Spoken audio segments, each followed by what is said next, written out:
Y en ese periodo van a aparecer muchos falsos mesías, muchos falsos salvadores. No os fiéis de él porque sabréis que yo he llegado yo y soy yo, porque cuando yo llegue nadie del mundo va a dudar por un solo segundo de que soy el auténtico o no soy el auténtico. Cuando yo llegue, de forma automática, todo el mundo en su conciencia va a saber, va a notar y va a percibir que yo soy Jesucristo, el Salvador, y que he vuelto, y que es mi llegada. Y eso me encantó, porque si tú dudas, en el momento que tú dudes de que alguien es el Mesías, es el sanador, es el parlanchín de turno, en el momento que tú dudes, es que no es Jesucristo. Él dice que en su venida nadie, por un solo segundo, va a dudar de que es él. Va a ser algo totalmente intrínseco en tu conciencia, no lo vas a tener ni que meditar ni que pensar, va a quedar clarísimo. Bueno, pues Albert Monter es ante todo un orgulloso padre y marido. Soy ingeniero informático, trabajo en una empresa como director técnico. La empresa es una empresa internacional de desarrollo de aplicaciones y de programas de aplicaciones multisectorial en todo el mundo.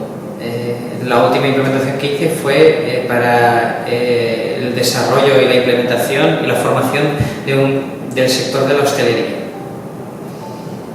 Soy catalán, soy español, tengo 42 años.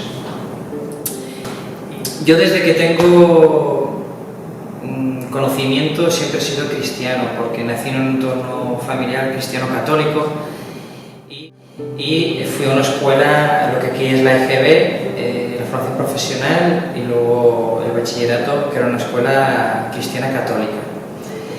Pero al sobrepasar la adolescencia hubieron varios factores que me hicieron volverme agnóstico, que no es lo mismo que ateo. Entonces, el primer factor que me hizo separarme del cristianismo fue la rebeldía adolescente. Luego, las cuestiones que te empiezas a preguntar, que estás en desacuerdo y haces una crítica al catolicismo, algo parecido a lo que ocurrió en el despertar de la Reforma Protestante. Lo que pasa es que yo en aquella edad o en aquella época pensaba que el cristianismo solo era el catolicismo, entonces me puse en desacuerdo, no conocía el evangelismo. Entonces ese fue el segundo motivo. Y el tercer motivo fue que todas las cuestiones que yo me preguntaba siempre encontraba la respuesta en el método científico. Entonces me agarré al método científico, método tecnológico, y dejé de lado lo que era el cristianismo.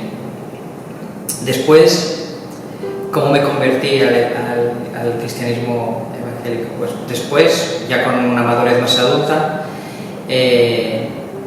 me di cuenta que en el método científico no se encuentran todas las respuestas, ya que el método científico, aunque ha avanzado mucho y todos los días avanzamos más, van saliendo teorías, esas teorías se transforman en leyes, y esas leyes se pueden reproducir y presentar, pero no estamos al final del camino, no podemos explicarlo todo con el método científico.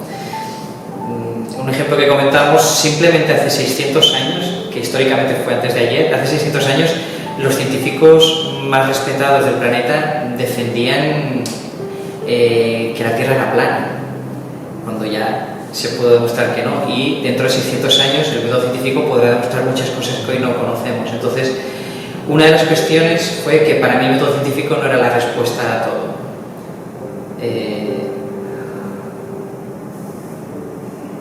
Otra de las cuestiones que me hizo transformarme al evangelismo fue que yo, al dedicarme al tema de la tecnología, sí que es verdad que en ocasiones en mi entorno o en mi trabajo me veo rodeado de personas que tienen sus conocimientos o que tienen sus dones o tienen sus capacidades que yo no tengo o que yo tengo y que ellos no tienen. Entonces me he sentido tremendamente solo por el tema de la tecnología, una soledad en el cual necesitaba la presencia de alguien más que no fuera mi entorno, porque siempre me he sentido solo al dedicarme al tema de la tecnología, y muchos entenderán a lo que me quiero referir. Cuando pasas muchas horas concentrado delante de una pantalla, no te entran ganas de explicar a los demás, sino ya me entiendes. Pues como diría mi esposa, un belo día conocí a Chay, que para mí es la persona más importante, más determinante e inspiradora en mi vida. Entonces, y después de varios años y de circunstancias muy puntuales, Chay me llevó a la iglesia Sendero de la Cruz, aquí en Badajoz.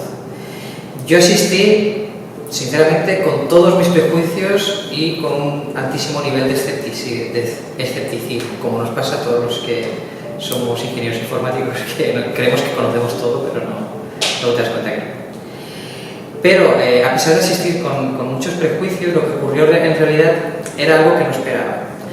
Y lo que ocurrió ese domingo de enero es que el sermón que dio el pastor William parecía que estaba describiendo muchas de las cargas familiares, muchas de las cargas laborales que me tenían cada vez más desgastado y deprimido. Parecía que ese sermón estaba dirigido totalmente a mí. Me sentí yo totalmente identificado. Junto con esos planteamientos que decía el pastor, él seguía dando de qué manera y cuáles eran los métodos el cual yo podría sobrellevar esas cargas. No me decía cómo quitarlas, sino cómo gestionarlas.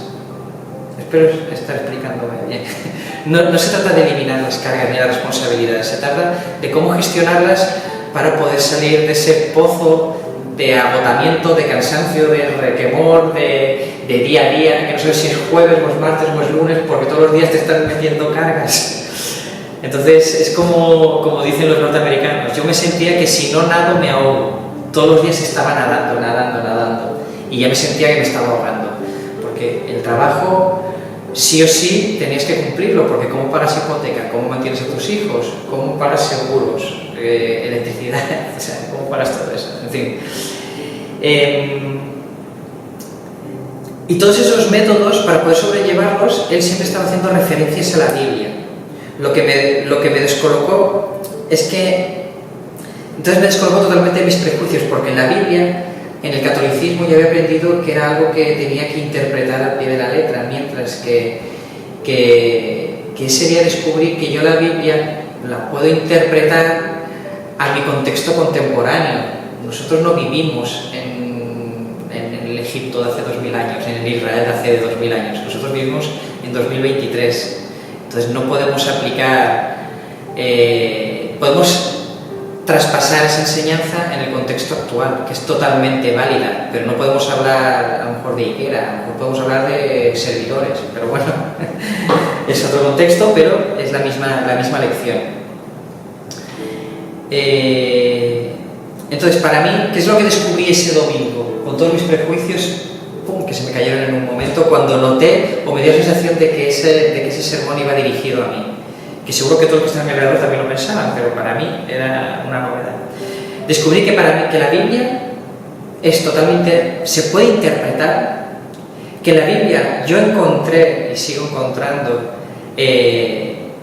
las respuestas de un modo además práctico y entendible, ¿vale? Porque no solo la Biblia te transmite la solución, sino que la Biblia te pone una parábola o te pone un ejemplo o te pone un caso práctico de lo que va a suceder si no sigues esos consejos que te vienen ahí, o sea, esa interpretación. Y lo que te digo, y la Biblia te muestra infinidad de situaciones prácticas y cómo solventarlas de una manera saludable y de una manera sin hacer daño a los demás. Entonces, ¿qué sucedió? ¿Por qué me pasé? ¿Por qué desde ese domingo ya repetí todos los jueves, domingos, que siempre que pude? Porque descubrí que cuando yo iba ahí, ese sermón me daba la sensación de que iba dirigido a mí y que en ese sermón identificaba alguna situación de mi día a día y de qué manera podía solucionarlo y sobrellevarlo. Y eso me llevó a decir, vale, yo tengo estos problemas, estas incidencias, no llego a final de mes, estoy con 2 o 3 visas, estoy con 2 o 3 préstamos, ¿qué dice la Biblia sobre eso? ¿Qué puedo hacer sobre eso? Y ahí yo encontré la respuesta y ya un año, bueno, para 2 años llevo ya, desde ese bello día de enero. Es que es básico. Mi proceso, si lo pudiera definir para que alguien se sienta identificado, fue Excelsior. Excelsior es cuando coges toda la energía negativa, todos los problemas y los conviertes en combustible, ¿vale? Todos sabemos que no hay persona más motivada que la que está cabreada. de la que está enfadada. Esa es la que tiene más energía. ¿Por qué? Porque la energía negativa, si la conviertes en combustible, te permite hacer muchas cosas. Entonces, para mí, yo estaba pasando, como todos, vamos a decir que son problemas del mundo, ¿no? Pero yo estaba pasando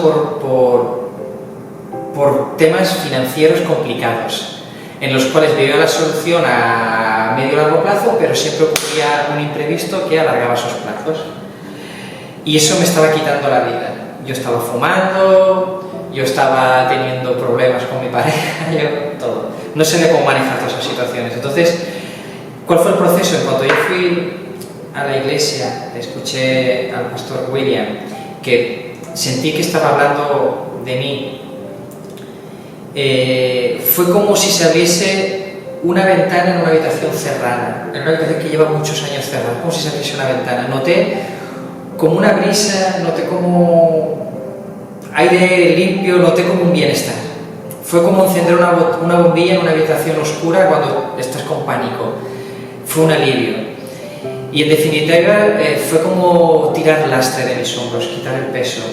¿Qué pasa? Que cuando tú tienes esa sensación, cuando tú estás muy quemado y te dan un clavo ardiendo y te dan una manera para poder subir un peldaño, tú quieres más de eso, quieres poder solucionar todos tus problemas o por lo menos solucionarlos de tal manera que puedas vivir día a día. Entonces, como no podía abusar de mi pastor todo lo que yo quisiera, empecé, y eso sí que sabes tú que es así, dije, quiero empezar con la Biblia, recomiéndame por dónde. Y él me recomendó el Nuevo Testamento. Lo terminé, pero yo quería más. Así que empecé con Génesis, que creo que fue en febrero.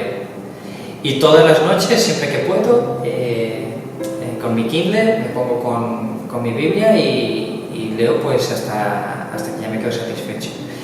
Y empecé con eso, en Génesis creo que fue en febrero, y poco a poco ya voy por Marcos.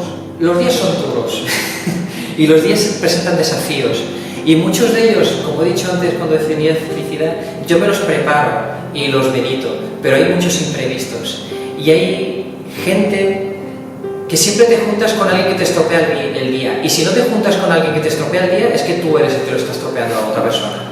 Entonces siempre te juntas con alguien que te estropea el día y siempre acabas hecho polvo y con muchas cargas. Pues en cuanto lees la Biblia, ya no eres espectador. Quiero a ver si puedo definir esto. Tú cuando ves un vídeo, vas al culto, o te vas a YouTube, o vas al cine, o vas al teatro, tú eres espectador. Pero cuando lees la Biblia, te das cuenta que ya no eres espectador. Cuando lees la Biblia, eres una parte más de esa lectura, estás dentro de esa lectura, estás viviendo, sintiendo, casi saboreando y oliendo lo que estás leyendo.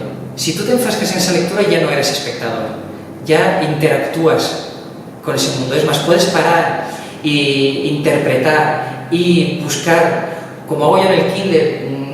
Cuando habla de ciudades, de lugares, lo marco, lo miro en el mapa.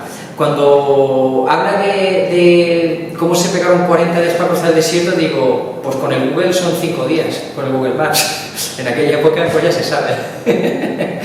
Lo que quiere decir es que tú cuando lees no eres espectador. Entonces quisiera dejar claro eso, que en la Biblia, la lectura, está a otro nivel. Pasas de ser espectador a ocupar una silla a ser protagonista, o a ser personaje, o a ser observador de esa situación.